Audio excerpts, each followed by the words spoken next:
السلام علیکم ناظرین و سامعین، آج کا ہمارا عنوان نبی کریم صلی اللہ علیہ وآلہ وسلم کی چند احادیث ہیں جس پر ہمیں بھی چاہیے کہ عمل پیرا ہوں اور ہمیں اپنے بچوں کو بھی اس پر عمل پیرا کروانا چاہیے۔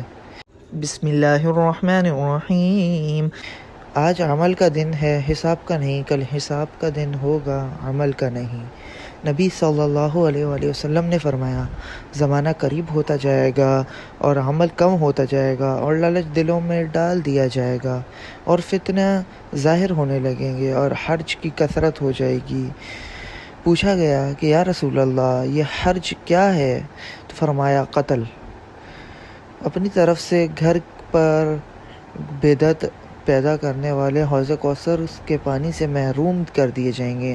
نبی کرم صلی اللہ علیہ وآلہ وسلم نے فرمایا، حوض کوثر پر تم لوگوں کا پیش خیمہ ہوگا اور تم میں سے کچھ لوگ میری طرف آئیں گے۔ جب میں انہیں حوض کوثر کا پانی دینے کے لیے آگے جھکوں گا، انہیں میرے سامنے سے کھینچ لیا جائے گا۔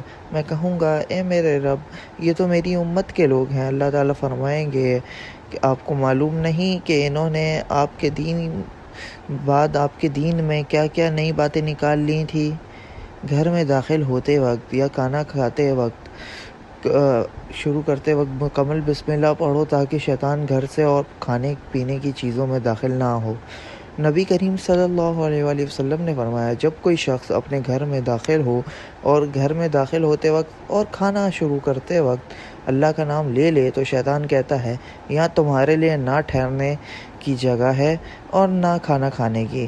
اور جب کوئی شخص گھر میں داخل ہو اور اللہ کا نام نہ لے تو شیطان کہتا ہے، یہاں تمہارے رات گزارنے کی جگہ مل گئی ہے۔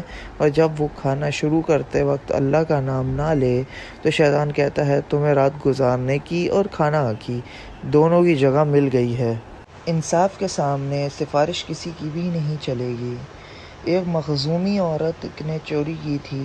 قریش کے لوگوں کے لیے اہمیت اختیار کر گیا اور انہوں نے کہا، نبی کریم صلی اللہ علیہ وآلہ وسلم سے اس معاملے میں کون بات کر سکتا ہے؟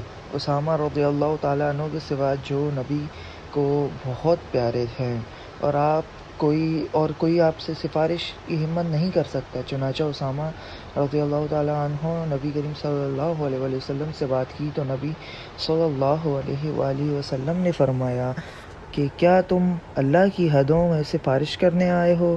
پھر آپ کھڑے ہو کر اور خطبہ دیا اور فرمایا، اے لوگو، تم سے پہلے کے لوگ اس لیے گمراہ ہو گئے کہ جب ان میں کوئی بڑا آدمی چوری کرتا تو اسے چھوڑ دیا جاتا، اور اگر کوئی کمزور چوری کرتا تو اس پر حد قائم کر دیتے تھے، اور اللہ کی قسم اگر فاطمہ بنت محمد بھی چوری کرتی تو محمد صلی اللہ علیہ وآلہ وسلم اس کا بھی ہاتھ ضرور کاٹ ڈالتے۔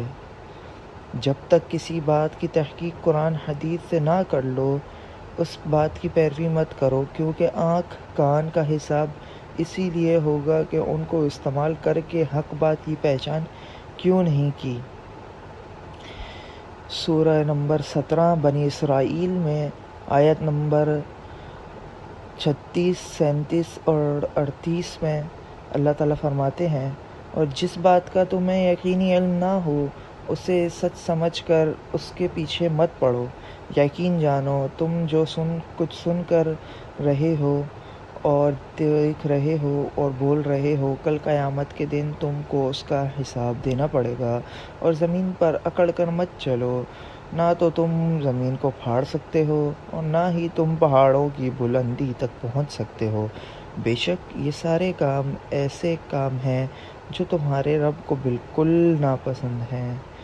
ایک شخص نے نبی کریم صلی اللہ علیہ وآلہ وسلم کے سامنے خطبہ دیا اور اس نے کہا، جو اللہ اور اس کے رسول کی اطاعت کرتا ہے اس نے ہدایت پالی، اور جو ان دونوں کی نافرمانی کرتا ہے تو وہ گمراہ ہو گیا۔ اس پر نبی کریم صلی اللہ علیہ وآلہ وسلم نے فرمایا، کتنا بڑا خطیب ہے تو، جیسے پہلا فقرہ بولا اسی طرح بول۔ کہو، جس نے اللہ اور اس کے رسول کی نافرمانی کی تو وہ گمراہ ہوا۔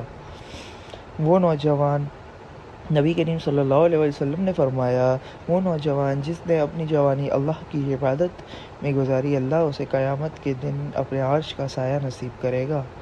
اللہ تعالیٰ فرماتا ہے کہ میرے اس مومن بندے کا جس کی میں کوئی عزیز چیز دنیا میں اٹھا لوں اور وہ اس پر ثواب کی نیت سے صبر کر لے تو اس کا بدلہ میرے ہاں جنت کے سوا کچھ نہیں Thank ہوگا۔ you for watching. صدق اللہ العظیم۔